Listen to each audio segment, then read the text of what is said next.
Hello, everybody, and welcome to the December 6th, 2018 edition of the Ephrom Josine Show. I am your host, Ephrom Josine. Anyway, many of you may remember that Donald Trump is a complete debt hawk. Or at least pretend to be for a while, then he did those tax cuts and expand the budget and all that.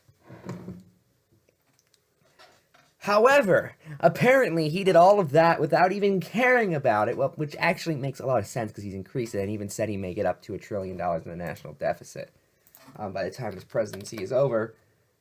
Because he just won't be around when it blows up. I'm not making this up. This is from the Daily Beast. Since 2016 presidential campaign, Donald Trump aides have advised and advisors have tried to convince him of the importance of tackling the national debt. Really? They're doing an even worse job than normal. And they're Donald Trump advisors. Their job is to convince Donald Trump that what he's doing at that exact moment may not be perfect. Sources close to the president say he's repeatedly shrugged it off, implying he doesn't have to worry about money owed to American creditors, currently about $21 trillion, almost 22, because he won't be around to shoulder blame when it becomes even more untenable. Former White House senior official says, "I've never once heard him talk about the debt." That is his president, because he talked about it every second on the campaign trail. Remember that one?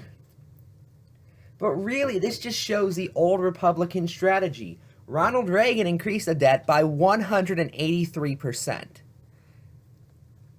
Over doubling it and nearly tripling it in his time in office. George W. Bush gave us the greatest national debt in history, including the first budget to have over $1 trillion in the national deficit.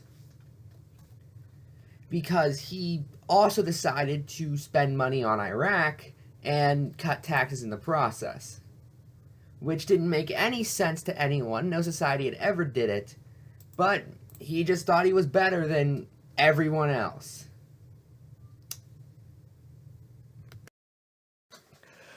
Anyway, now we go to the state of Wisconsin, which is about to get a new Democratic governor. In theory. This is from Mother Jones. In lame duck coup, Wisconsin GOP strips Democrats of power and makes it harder to vote. After an all-night legislative session marked by raucous debate, Wisconsin's Republican-controlled legislature voted on Wednesday morning to limit the power of the state's incoming Democratic governor and make it harder for Wisconsinese to vote. The new legislation, which is expected to be signed by outgoing Governor Scott Walker, how can you even do that if you're just about to leave? Limits the ability of incoming Democratic Governor Tony Evers to make the administrative changes to state laws and prohibit the governor from making key legislative appointments. It also prevents incoming Democratic Attorney General Josh Kaul from withdrawing from federal lawsuits initiated by the state without legislative approval. No state government has ever made anyone do that before, by the way. Likely blocking Kaul from removing Wisconsin from a multi-state lawsuit by Republicans challenging the Affordable Care Act.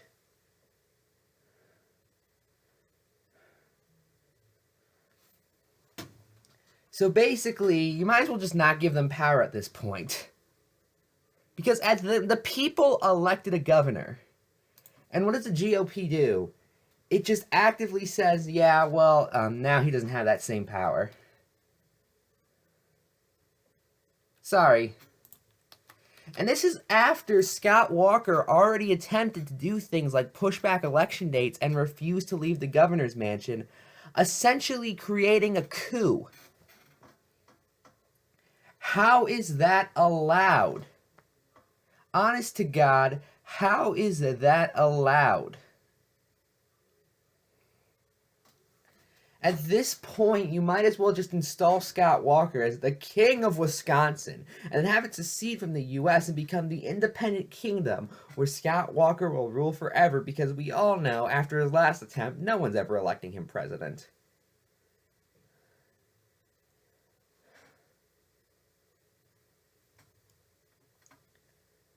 That rant got me winded. I'm out of breath now.